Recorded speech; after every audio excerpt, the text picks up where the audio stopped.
Hi everyone, welcome again to the Borderline Personality Disorder Family and Consumer Education Webinar Series. My name is Chris Palmer. I'm a psychiatrist here at McLean Hospital and the director of this education initiative. Today we're joined by Kathryn Donnelly, a social worker at the Gunderson treatment program here, which is a specialty treatment program for people suffering from borderline personality disorder. She's going to be speaking with us on work before love, why it's important to get a job. And before we get started, just a few logistical announcements for those of you who aren't familiar with these webinars. All of your microphones have been muted and your identities are concealed from other participants, but we do want you to participate. In the lower right-hand corner of your screen, you'll see a Q&A box. So if you come to this webinar with specific questions, or if you have questions as the webinar progresses, we want you to type those questions in there.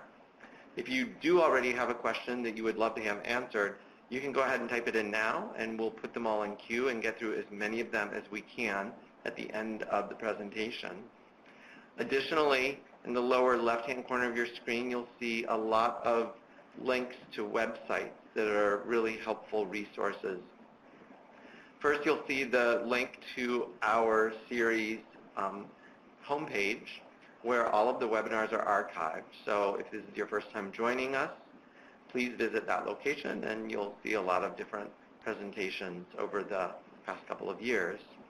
Additionally, there are resources to educational material on borderline personality disorder for the next few links. And then finally, I just want to say that this webinar series is made possible through a philanthropic gift from a family affected by borderline personality disorder. We'd love to be able to continue it, and we will need additional support in order to do so. So if you're in a position to be able to help support these webinars with a small or large gift, we would encourage you to click on the link, support these webinars, and you'll have the opportunity to be able to give a gift to help support these webinars going forward. And now I welcome to the webinar Kathryn Donnelly, Broge.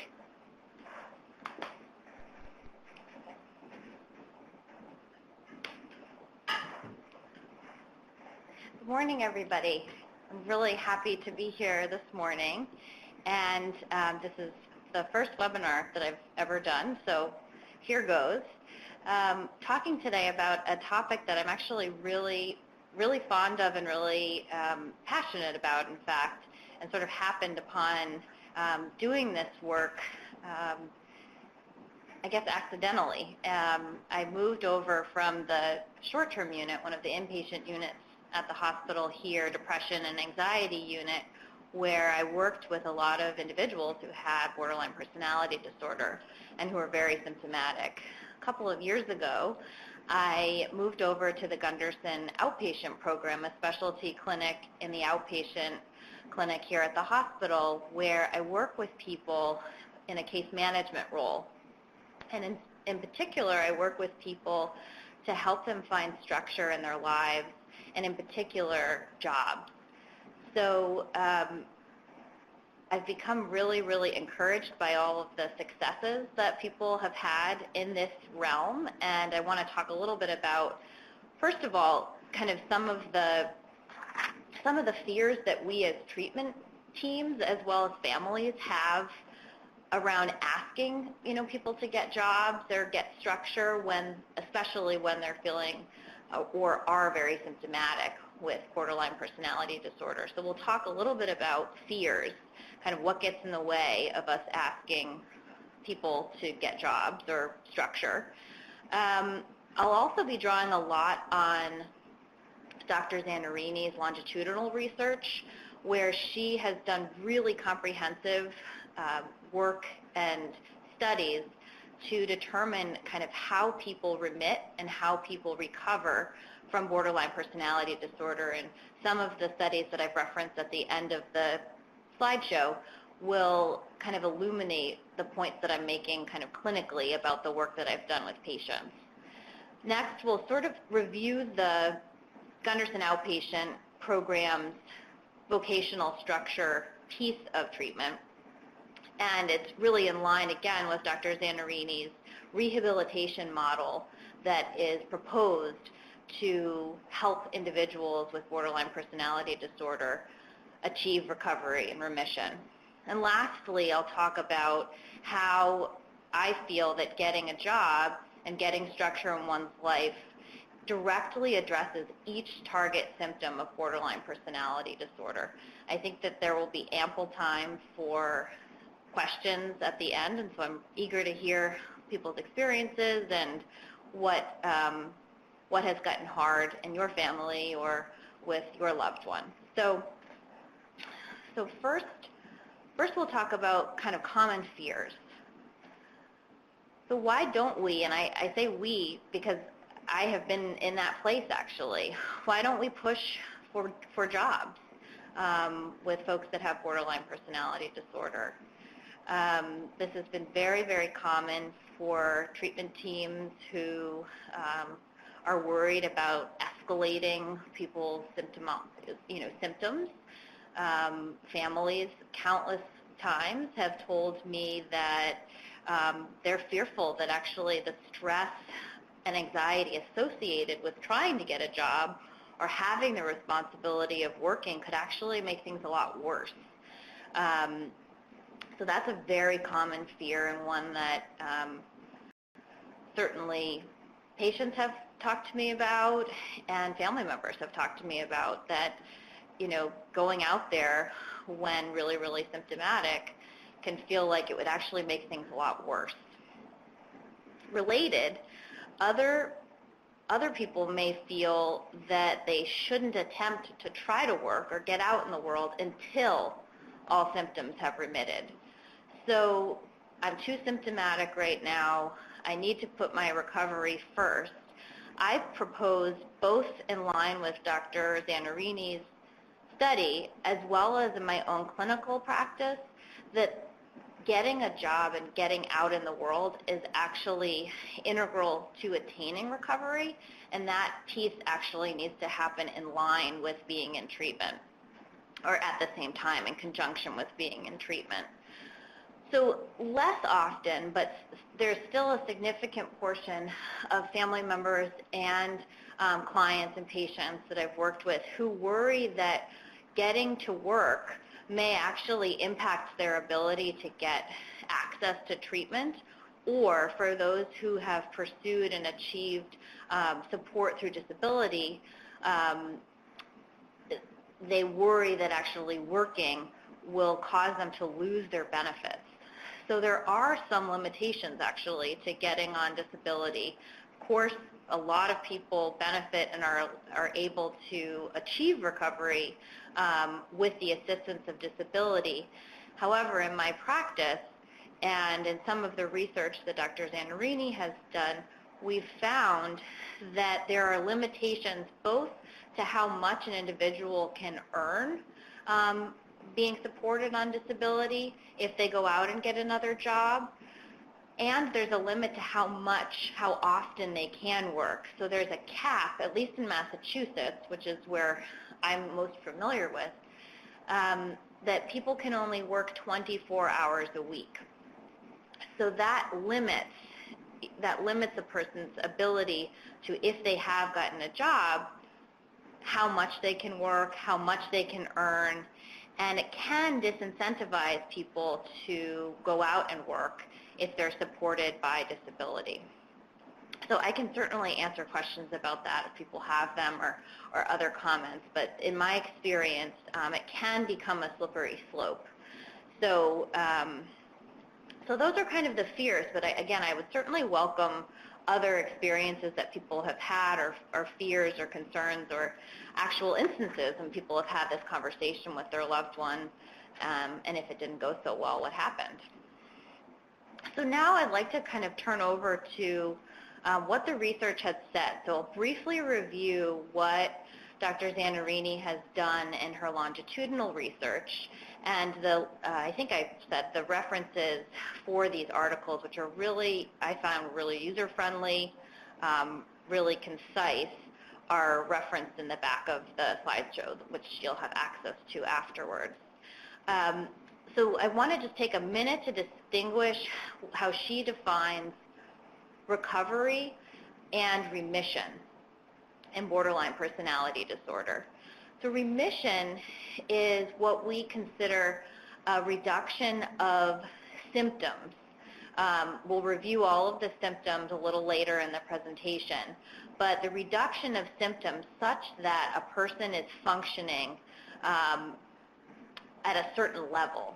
So in psychiatry, we have in the past used this global assessment of functioning sort of scale, in which people who are functioning on a certain level, mood-wise, interpersonally, they're functioning on a level that their symptoms are not dramatically impacting their day-to-day life. That's remission.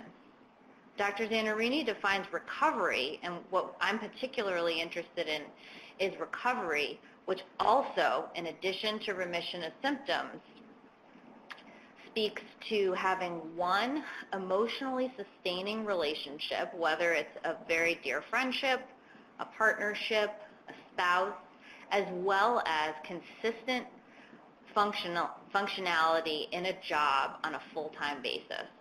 So she defines the recovery model of borderline personality disorder, again, as having the remission of symptoms that are not completely impacting a person's life on a day-to-day basis, as well as having an emotionally sustaining relationship and functionality in the job sphere.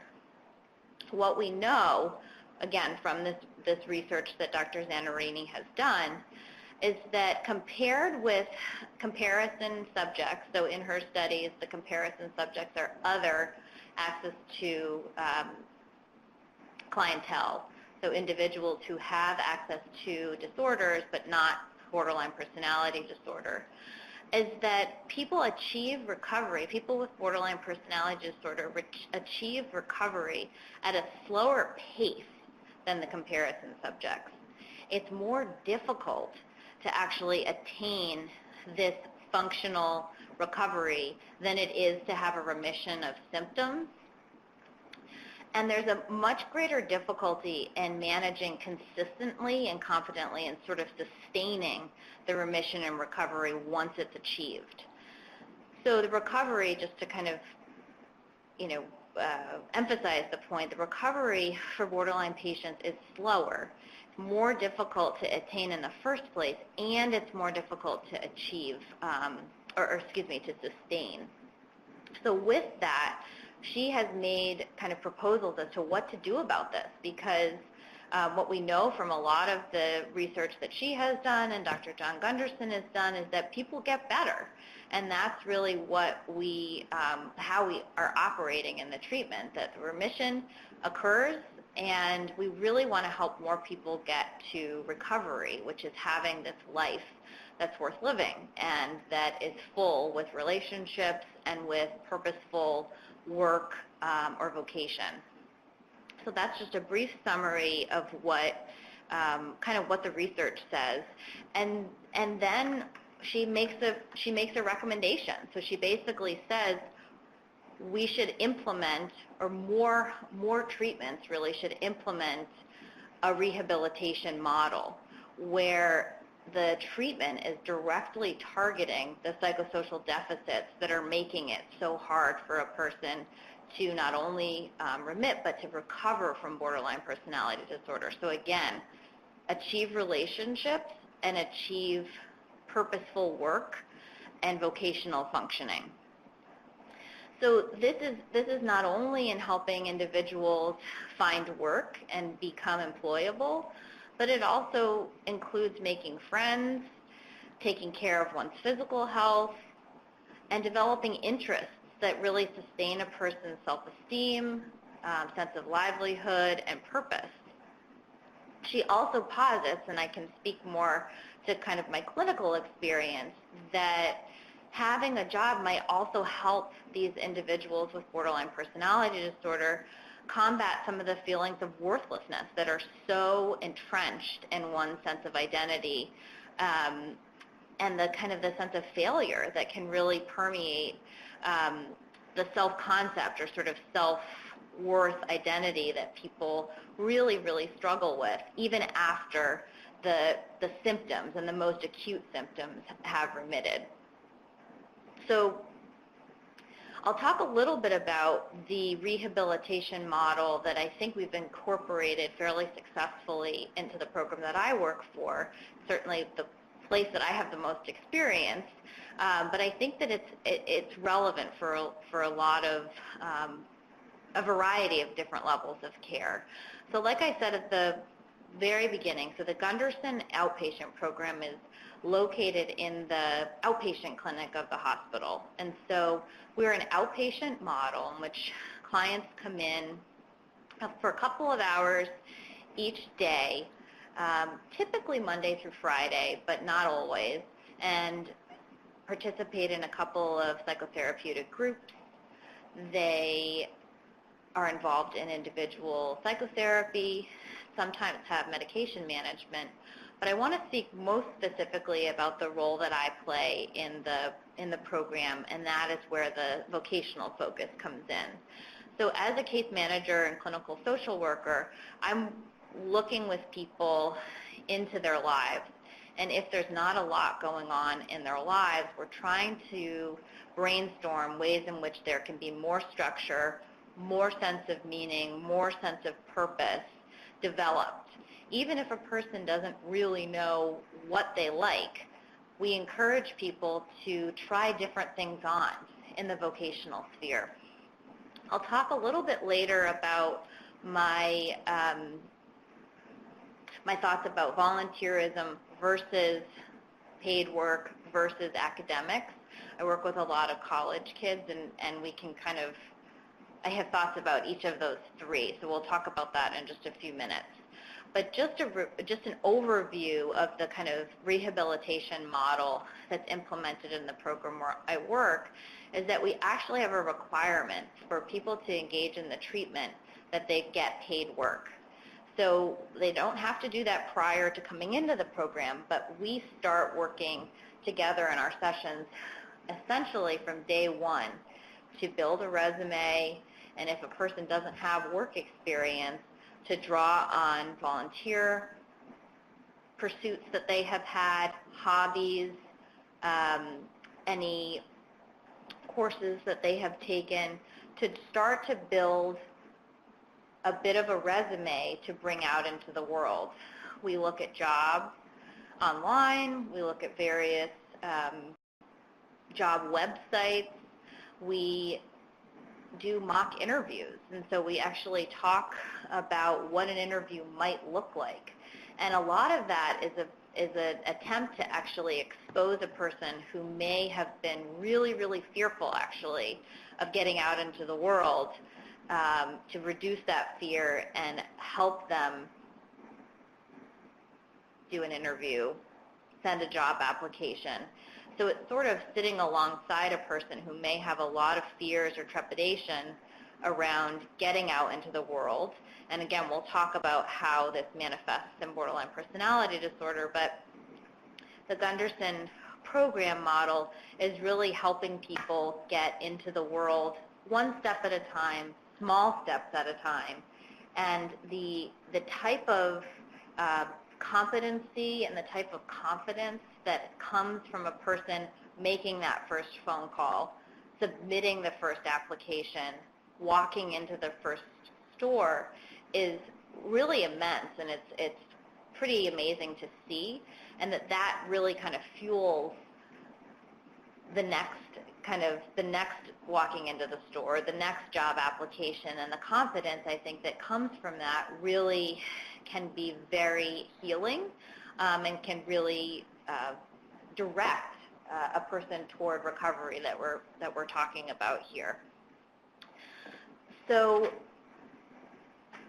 now I'd like to talk a bit about my experience, informed with Dr. Zanarini's studies, of course, how each of these symptoms, so I've taken the symptoms of borderline personality disorder as defined in the DSM, Diagnostic Statistical Manual, how, in my experience, in my opinion, each symptom is targeted by helping a person obtain work for the first time or work again, even after a failure. So the first is this very familiar feeling that, or fear that one is going to be abandoned or rejected. So almost uniformly, the first time a person will come into my office, they speak to the fear that they will be rejected, not liked enough to be hired, won't have the skill set to be hired, aren't likable enough to be hired, so why try? That they already feel like they're less than, worthless, not good enough, and so setting oneself up for a potential rejection is just about the scariest thing that a person can be asked to do. So that's where we do a lot of prep work around what it would be like to walk into a store and to actually do some what we would call exposure work, imagining sort of first in one's mind what it would be like to walk through the door. What would it be like to go and find the manager at the store or at the restaurant or at the company to say, I'm interested in getting hired. Are you hiring? That in itself can take some time and several weeks, if not a couple of months, to help a person become confident enough to say, I'm ready to go into a store or a restaurant or company or firm or whatever. So applying for that work and asking that question, are you hiring, is exposure in itself to potential rejection. So a person imagining that and kind of psychologically and mentally preparing for what would that be like, how would I cope, how would I think about this, is very, very important. This also asks a person to mentalize. So mentalizing is really kind of anticipating other perspectives, what's happening in another person's mind that could lead me to think that I'm not going to get hired. So there's in fact lots of possibilities, and so we do a lot of thinking about and anticipating what other possibilities could there be if a manager says we're not hiring right now, or we've reviewed your application and we've decided to go with another applicant. A person with borderline personality disorder and self-esteem issues will often interpret that as a rejection and a criticism of oneself. I'm not good enough. But what we really ask people to do is try to be flexible and encourage flexibility around what are the other possibilities. So there are other reasons why, other than myself, that I wouldn't be hired. So is it possible that they no longer had funding for the position? Is it possible that there were hundreds of applicants and they had to choose one and you didn't happen to be one? Are there, is there not room in the budget any longer? There are lots of different types of reasons why it may happen that a person doesn't get hired, but we really try to encourage the person who's applying for the first time to think of and anticipate different types of scenarios when they wouldn't be hired, to sort of lessen that automatic, I'm being rejected because I'm not good enough kind of tape or narrative that's happening in their head. So the next is patterns of intense or unstable interpersonal relationships. So this is something that brings a lot of people to treatment, actually, for borderline personality disorder. When there's really been a breakdown in a relationship, whether it's intimate or not, with a friendship or with parents or with family members, that there's a real, there's a real deficit or vulnerability in ability to communicate and navigate complex social situations. So this is more directly addressed after a person has achieved a job. So unlike the rejection sensitivity, which really kind of comes to the forefront when looking for a job or asking if a company is hiring, the unstable and intense interpersonal relationships really gets kind of worked on and kind of worked through once a person has a job. So once a person's employed, there's an expectation that you figure out how to work with coworkers. And so part of the model, which I think works well in the Gunderson outpatient program, is that we're really asking people to work alongside doing some sort of treatment. So if and when there's a situation interpersonally that comes up and a person says, I don't know how to deal with my boss. I don't know why he is asking me to work more than I said that I could work. And I just don't feel comfortable asking again or asking for an accommodation. Bringing that type of a situation back to a treatment or back to one's therapist and talking about it after the fact and coming up with effective communication strategies to go back and really try again can be a really, really useful way of targeting this symptom that I think is quite pervasive in people who are experiencing symptoms of borderline personality disorder. So again, the effective communication, figuring out how to return, how to go at the conversation again, whether it's with a boss, whether it's with a coworker, and it really having the job really asks people to have some patience, to slow things down, to not react, but to sort of pause. And these are all strategies and skills that we can teach and kind of hone if there's some level of kind of treatment engagement or some forum to discuss things that come up at work, as they always will. The other is the follow-through aspect of the job. And like I said, we will talk about kind of the difference between volunteering, pursuing college, and job. But the job piece really require the follow-through and that a person go back and figure out how to manage, even if the interpersonal interaction has been unpleasant or one in which the person wants to avoid, because there's a consequence for not showing up. There's a consequence personally in that if you don't show up, you might not get paid, but also interpersonally. I think at the very core of this disorder, borderline personality disorder, people really want to be connected and want to be understood. And so I think that the interpersonal context of having coworkers and having sort of a community or a set of colleagues around you can really help practice maintaining these relationships. So next is the unstable kind of sense of self, or the self-image that can be very, very poor. And this gets back to the feelings of worthlessness that can come from really, really deep in one's core. That even if, and for instance, in the program where I work, we don't actually ask people to pursue career jobs.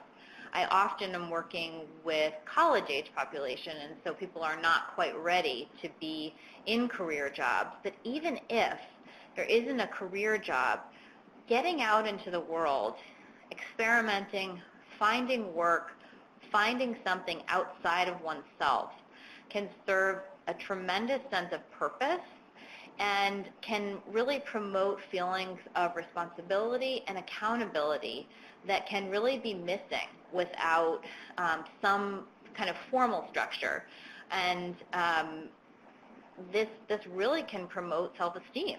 So a person, learning a new task or learning a new set of skills and developing some mastery over those skills or those tasks can really help one feel very confident and competent, and can really target that the findings in the research that we reviewed, which was that it's harder for folks with borderline personality disorder to achieve that recovery and to sustain it.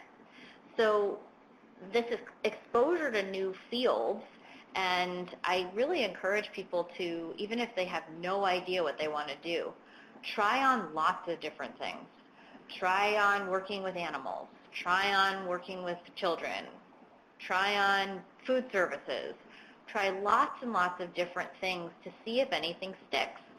But this also can help people feel like they are connecting to others in the world, going out for interviews, getting hired, and being part of a community, even if it's in a work community, can really help sense of isolation that I think fuels the lower self-worth and lower self-esteem that people get really caught in with borderline personality disorder. So I want to take a minute before we go through more of the symptoms to talk about kind of just my opinion about, and I would certainly welcome questions about others' experiences with each of these three realms, kind of why I'm talking most about jobs versus volunteerism and academics. So the job uniquely asks people to be accountable, that there is a set of consequences that exist that are attached to a job that can make it really, really hard to kind of not show up for. So you'll see at the end of the slideshow that I do, for resources, I do put Boston Cares, which is a large volunteer organization, on as a resource. I do think that there's absolutely benefit and a lot of worth that people can gain from volunteering. I'm kind of promoting job over volunteering today for the purposes of holding oneself accountable. In my experience, volunteerism is something that without pay and without usually kind of standing shifts, it can be really hard sometimes for a person to hold themselves accountable if having a really poor day or having a bad day or feeling more symptomatic or feeling depressed. It's easier to let oneself off the hook, as it would be for any of us, to say, you know what, I just don't feel up to it today.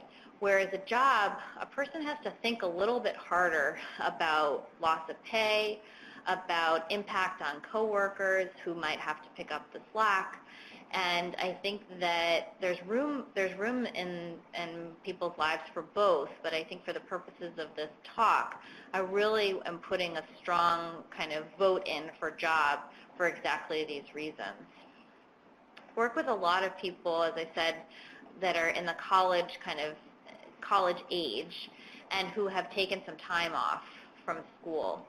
And I think a lot of what happens with academics, or where academics can become a little bit tricky, is the feelings of failure, or the feelings of having to take time off, or the feelings that I can't quite keep up with my peers that can really come up for individuals in the academic sphere.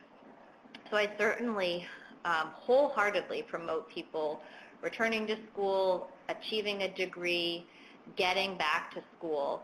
But I think that a job can uniquely prepare a person to get back to school without exactly the same amount of pressure or expectation as school can have, because of the close kind of peer relationships, perceived competition, perceived or real expectation of professors, of family members.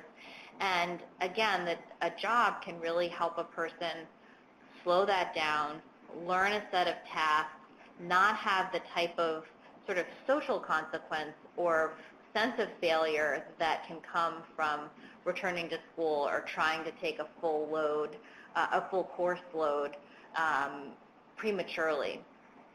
So usually in the program where I work, or for folks that I work with, we ask people to work for a series of months and show up steadily, learn a new set of tasks. And I think that doing that can really help a person feel equipped and more confident when they return to school, or if they go to school for the first time, to say, I know how to organize myself.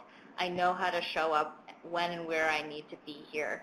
I know what the set of expectations are to prepare for academics. So again, I would really welcome feedback from people about various experiences that you have had with loved ones or that you've had yourselves regarding school, volunteering, and jobs. So kind of getting back to the symptoms of BPD that I really feel are targeted directly by paid work is this impulsivity. So this is not something that everyone who has been diagnosed or identifies with borderline personality disorder strongly identifies with now, but for those it does, impulsivity I would define as sort of behaviors that manifest as sort of acting out when very emotionally distressed. So this can be in the field of substance abuse, abusing or using substances to regulate oneself, spending, sexual encounters, reckless driving, or disordered eating like binging or restricting. I also sort of want to include in here recurrent suicidality or self-injury. So how does getting a job target this impulsivity?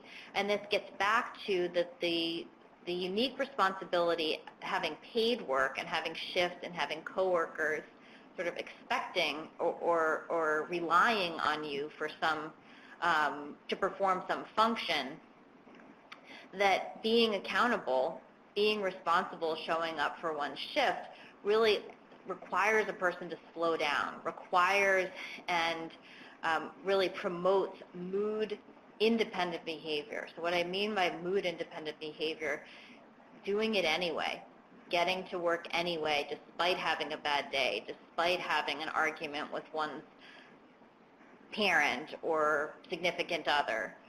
And it really slows down, sort of having in the mind, I have a job, people are counting on me, I need to sort of make my rent this month, I need to pay my bills, I have to get to work, helps slow down the urges to act out that could actually prevent a person from getting to work.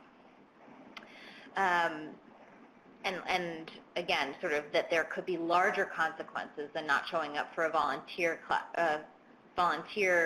event or for a class, that a person could lose one's job. That's a pretty big significant consequence. Losing the job, losing a reference, damaging a relationship are usually things that can slow people down.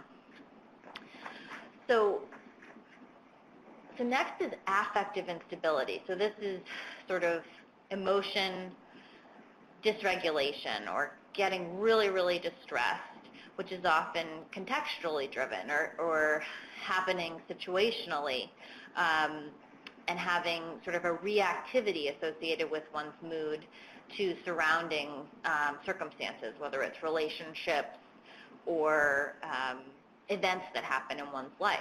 Again, this notion of the promotion of mood-independent behavior.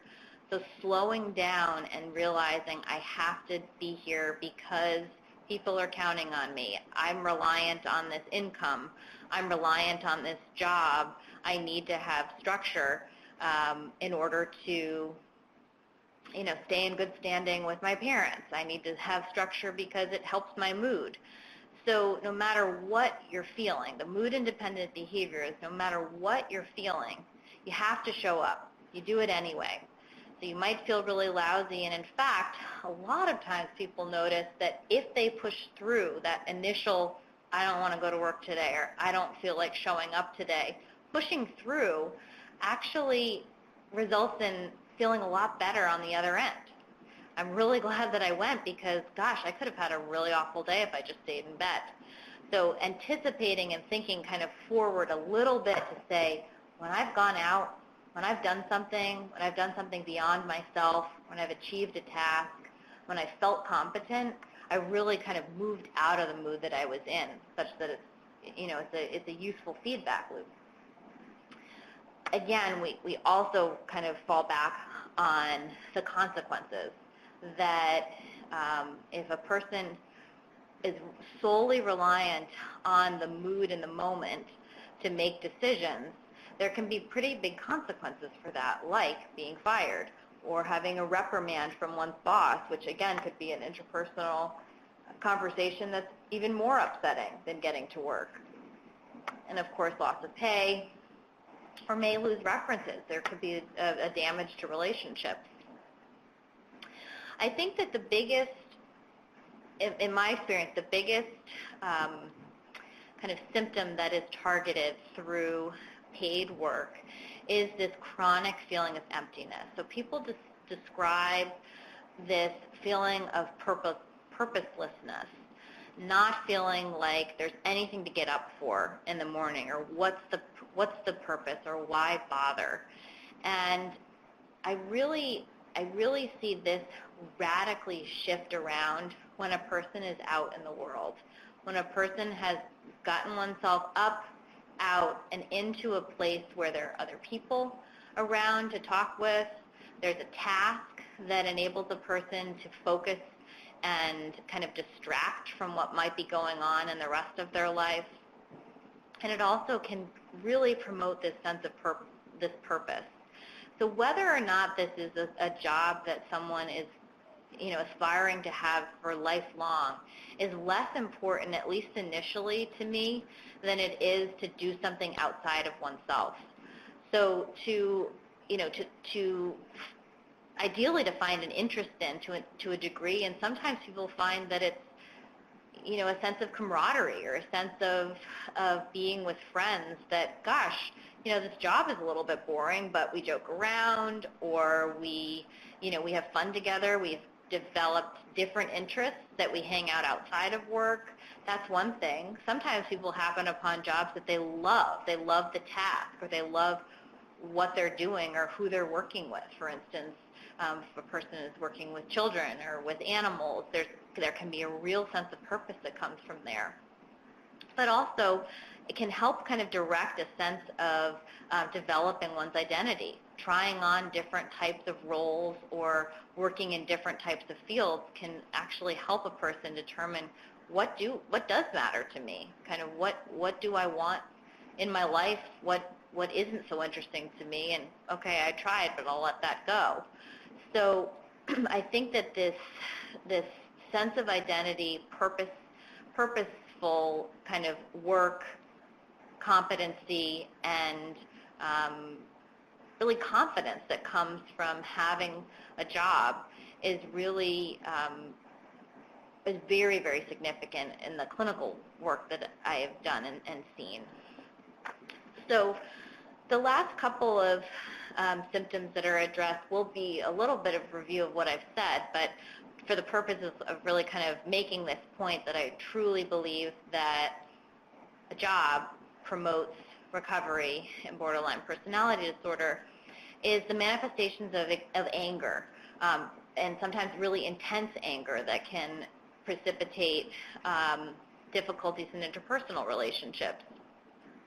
So again, individuals, once they are working, are really challenged to manage interpersonal conflicts on a different level than it would be with a parent or with a sibling or with a significant other.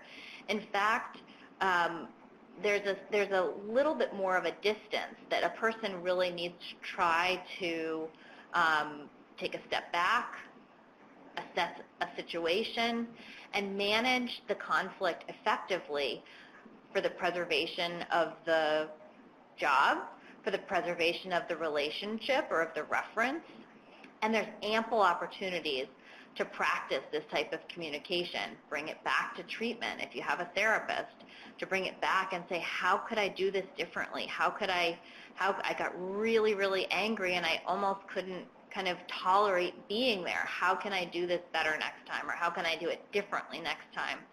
And work to problem solve those types of conflicts. Or if a customer comes into the store and is really rude or seems really unfriendly, how do you sort of take that step back? How do you manage and say, okay, this is about them, not about me? Or is there something that I have done that I could actually improve upon or do better next time? The other piece is that a lot of people manage their anger or sort of instability in moods or kind of unpredictability is by avoiding. So a lot of people that I have worked with have come in operating through a lot of avoidance and kind of staying away from other people, staying away from workplaces, staying away from school or even volunteering because of the kind of unpredictability and not trusting that they could manage if something kind of hit them, like an angry colleague or kind of an unpredictable situation at work. However, when a person has a job, avoidance is more difficult. You have to show up. Again, there's this expectation of responsibility and accountability that people are really relying on you, and it's really not an option to isolate or avoid. So it counters or really challenges a person to come out of avoidance and come out of isolation, that I think can really hold these symptoms in place, that the isolation and avoidance can hold a lot of the feelings of emptiness, a lot of the interpersonal conflicts in place for a very, very long time. And lastly, the transient stress-related paranoia that people sometimes experience, or the disassociation. So again, this is related to avoidance, so sort of trying to remove oneself from stressful stimuli. Sometimes it's automatic, so sometimes people are really are so overstimulated that they psychologically really shut down and very quickly to manage stress.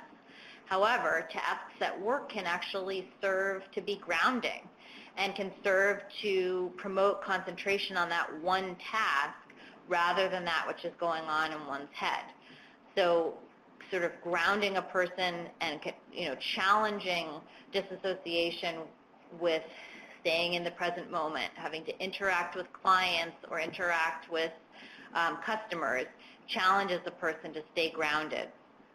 Being in the world with others is also a good distraction, and it also can help people sort of dial back from escaping or dial back from avoiding, which again holds this feeling of worthlessness, holds the isolation in place, that avoiding and not being in the world does not offer any ability for people to work on and problem solve effective communication strategies.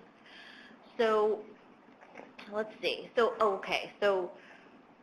I've listed a couple of resources that I use readily in practice, but also resources that people who are not in treatment can access that I've found quite helpful. So Boston Cares is the organization that I had referenced earlier in the talk, which is a large volunteer organization. There is a $25 sort of initiation fee for access to the thousands of different opportunities that exist. And sometimes people have found that that's the very first step of exposure, of getting out, looking at the volunteer sort of events that are in place, showing up to a mandatory 1-hour volunteer orientation can actually kind of pave the way to submitting an application to a job, to being out in the world with other people. It's unlike a job in that you're not hired or not, anyone can join the organization. But the really nice thing about this organization is that there's a large calendar that's updated on a very regular basis. And in and around the Boston and Massachusetts area, there are 10 to 15 daily events, some of which are recurring. So some of which a person can sort of schedule on a weekly basis, and a person can accumulate hours that are banked in their portal that can keep track of sort of the hours a person spent volunteering. There are lots of different opportunities, whether it's through education, library, working with animals, doing manual labor like gardening, or working out on a farm, distributing food, to lots of different areas of interest. And then there are also the one-time, let me see what it's like to be out in the world with other people once and see how I feel about it. So it's a nice way to sort of dip one's toes in the world before ramping up to get a job. So I would certainly encourage people to investigate Boston Cares. I myself have been to one of the orientations which take place downtown Boston, and it's a nice way to actually get into speaking with other people if a person is really, really isolated, and it doesn't have the same type of pressure a person may feel to going to a first-time job interview or something like that. The next resource is one that I have a little bit less familiarity with, but certainly have referred people before with good success, is the Mass Rehab Commission, which is, again, it's a Massachusetts resource, and so I can speak to where a person might find or how a person might search for other types of resources if you're not local or in Massachusetts. But the Mass Rehab Commission is really based on helping people get back to work, and for people who have had difficulties both medically and with mental health issues. So people who are looking for work for the first time, aren't sure about their aptitudes, sort of what their interests are. There's aptitude testing that can be offered, and a person can be assigned a sort of a case manager who kind of assesses a person's level of interest, of readiness, and what might be a good kind of first start for getting back to work or working for the first time. Looking at promotion of communication strategies, helping people who have had a hard time staying in a particular vocation for a variety of different reasons. And there's actual job placement assistance. So they work with a variety of local organizations to actually help place individuals in various jobs. So it can be a really nice local resource for people. And lastly, I have more familiarity with this resource as it relates to college students, but I'm quite sure that they also would help people who are not officially in college or who are past college years and who are looking for this kind of help, and that is the BU Center for Psychiatric Rehabilitation. So they offer a lot of classes, again, working one-on-one with sort of coaches or life coaches, if you will, to develop skill sets, to develop and ask about areas of interest with regard to jobs for the first time. There are online resources, there are courses that people take to prepare for life skills, to prepare for resume building, and there are some online resources as well. So I've attached the links, at least for the last two, and then bostoncares.org is just that, bostoncares.org. With respect to folks that are listening that are not in Massachusetts, I spend a lot of time on various job websites, and some of that can boil down to Craigslist. Others can be a resource called idealist.org, so ideal, IDEALIST.org. Indeed is another kind of very popular job website. And with respect to volunteering, I'm most aware of course, Boston Cares, but looking around at local sectors, so going to one's library or going to one's town hall and determining if there are volunteer organizations in place. Church is another place that a person can go to find out if there are volunteer opportunities. Schools, I think I may have said libraries, but sort of in one's community to find out where a person could volunteer is kind of what I would recommend. But I think I'm going to stop now and leave plenty of time for questions. Sure, great. Thank you so much for a really wonderful, or not plenty of time, thorough presentation. We don't have a whole lot of time for questions. I've noticed a couple of themes in the questions that have come through already. So one is, if you have somebody in your life, most often the questioners, I think, are parents. So if you have a child with borderline personality disorder and you talk about getting a job and you get answers like, well, I don't know what I want to do, I can't really do anything. I'm not going to be very passionate about that job. Any strategies or thoughts or quick answers or complicated answers of like what would you say how should parents respond? So most commonly, it's a very, very common question that I get too, and that is, it doesn't matter if you're passionate about it yet. It doesn't matter. That's not the aim. The aim is really to get out in the world. The passion will come later. That it's not to figure out your passion first and then go for it. It's go out there and figure out what your passion is. So there's no expectation, and in fact, I think it's a setup to sort of expect that you'll know what your passion is before doing anything and then going out to try to find it. We've got to get back from a practical sort of behavioral activation standpoint. Getting up and out is the most important thing to do. Passion will follow. How important is it, do you think, for the person to be in treatment, number one, and for the treater to be on board with this plan? Because you talked a lot about learning skills and making adaptations and problem solving, and that requires somebody to do that with this Right. person, because otherwise they'd be out in the world working because Right. they'd have it all figured out. Absolutely. And so how important do you think those things are? And then I'll just follow it up because we're short on time. And what if the treater that this person's working with says, I don't think she or he is ready? Mm-hmm.